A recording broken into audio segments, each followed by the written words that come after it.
O Legislativo de Caxias do Sul comemorou os 136 anos de emancipação política com uma homenagem que reuniu vereadores, autoridades do Executivo e a comunidade, além de uma apresentação artística do dueto Inverso.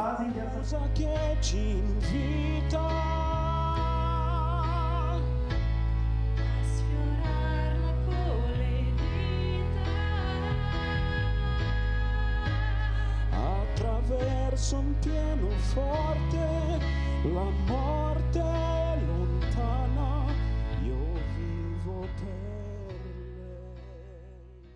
As autoridades destacaram a pujança econômica e social de Caxias do Sul e também salientaram a participação da comunidade no dia a dia do crescimento do município. E reconhecer que o município que temos hoje foi construído por milhares de homens e mulheres que enfrentaram desafios enormes para transformar uma terra de oportunidades em uma das cidades mais importantes do Rio Grande do Sul e do Brasil. Como todos sabem, a nossa história começou a mudar em 1875, com a chegada de imigrantes italianos à Serra Gaúcha.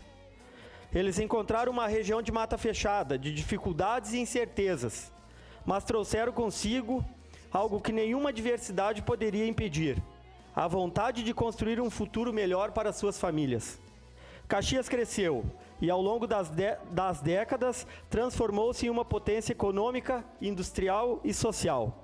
A cidade da oportunidade, a cidade da solidariedade, do acolhimento, que hoje se recebe, em média, mais de 40 nacionalidades diferentes por ano, e todos são muito bem-vindos porque vão nos ajudar a continuar essa construção e esse crescimento dessa cidade. Parabéns à nossa cidade, à nossa Caxias do Sul.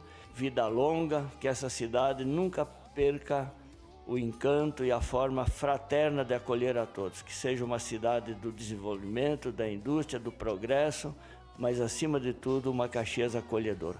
Atualmente, Caxias do Sul conta com cerca de 500 mil habitantes, conforme o último censo do IBGE. A cidade que já contou com outros nomes, como Campo dos Bugres, Santa Teresa e Colônia de Caxias do Sul. Para comemorar, diversas festividades estão programadas durante esta semana. Você confere no QR Code que aparece na tela. Destaco para você a distribuição de bolo, que será gratuito na Praça Dante Alighieri no sábado, a partir das 16 horas.